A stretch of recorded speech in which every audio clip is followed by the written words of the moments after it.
اهلا وسهلا بكم محبي ومتابعي ومشاهدي قناه ابسط فكره. اتمنى تكونوا بخير وتكون فيديوهاتنا بتنال اعجاب حضراتكم. النهارده هنشوف مشكله متكرره جدا.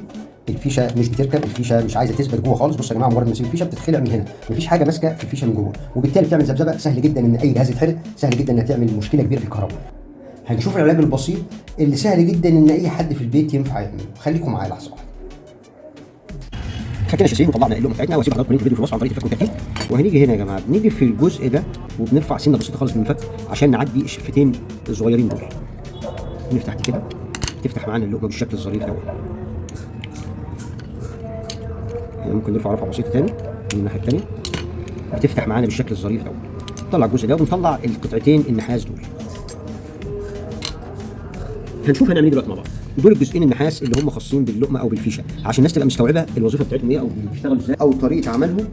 بصوا يا جماعه، دول بيبقى مربوط فيهم الاطراف بتاعت الاسلاك، والجزء ده بيركب في الفيشه، واحده من هنا وواحده من هنا. دول الوسع اللي فيهم ده او البوش اللي فيهم ده اللي بيخلي الفيشه مش ماسكه فيهم كويس.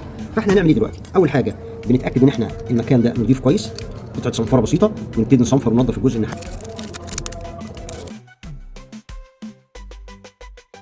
بعد ما خلصنا الصنفره والتنظيف ونتاكد ان الثلاث اطراف دول باللمعان دون النحاس يبقى باين بشكل كويس، عشان ده الجزء اللي هنا واللي هنا واللي هنا، الثلاث اجزاء دول هم اللي مسؤولين عن التوصيل. نظفنا دول، هنعمل الحركه الثانيه اللي تخلي الفيشه تبقى ماسكه بشكل كويس وما تتخلعش بسرعه وما يحصلش ذبذبه. بنيجي هنا بالبنسه الرفيعه وبنبتدي نضغط ضغطه بسيطه خالص عشان نبتدي نخلي دول مقفولين اكتر بالشكل ده. والثانيه هنعملها نفس الكلام برضو، بنيجي كده وبالبنسه وبنبتدي نقفل الجزئين دول.